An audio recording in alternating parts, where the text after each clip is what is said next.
3 months ago today, the state abruptly shut down the westbound side of the Washington Bridge over major safety concerns. Thanks for joining us at 5. I'm John DeLuca. And I'm Tiffany Murphy. Since then, it's been 3 very long months of backups and frustration for commuters and a lot of frustration for small businesses as well. That's where we find ABC 6 News reporter Caitlin Gilhouse, who joins us live. Caitlin?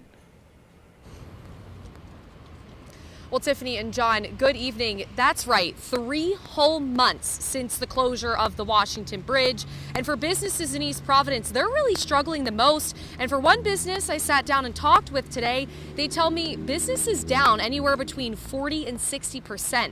And they're really struggling to find ways to keep generating sales.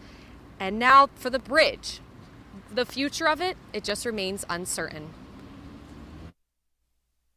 It's a nightmare. The nightmare all beginning back on December 11th when critical components of the Washington Bridge were found to be in a state of disrepair, with several steel support rods sheared or damaged on the bridge's westbound side, the westbound lanes immediately closing. The Department of Transportation's Director Peter Alviti publicly saying they are getting close on the final decision on the bridge, which will be the difference between a few months of work or a years-long process to get Rhode Islanders' commutes back to normal. That should have been fixed a long time ago. That wasn't watched very well. They didn't do enough inspections.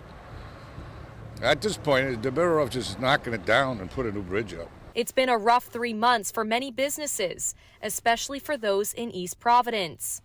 It's slow. Look around. There's nobody here. For small businesses like the Burrito Bowl, they are hurting. As of right now, there hasn't been anything except for a loan, which when you're in the middle of a 40 to 60% revenue loss, a loan is not what you really want to take on because that's just more debt.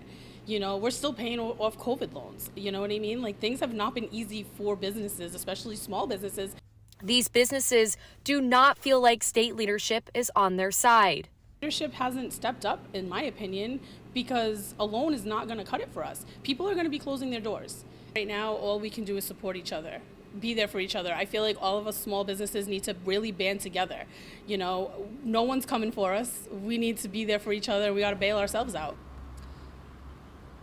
Now, the big question remains, what will the Department of Transportation determine for the future of this Washington Bridge here? Will it be a complete tear down? Will it be continued repairs, which is you're looking at years versus months? We're still waiting to hear those answers, and we'll keep you updated on ABC 6 News as we hear that information. We're live in East Providence. Caitlin Gilhouse, ABC 6 News. Back to you guys.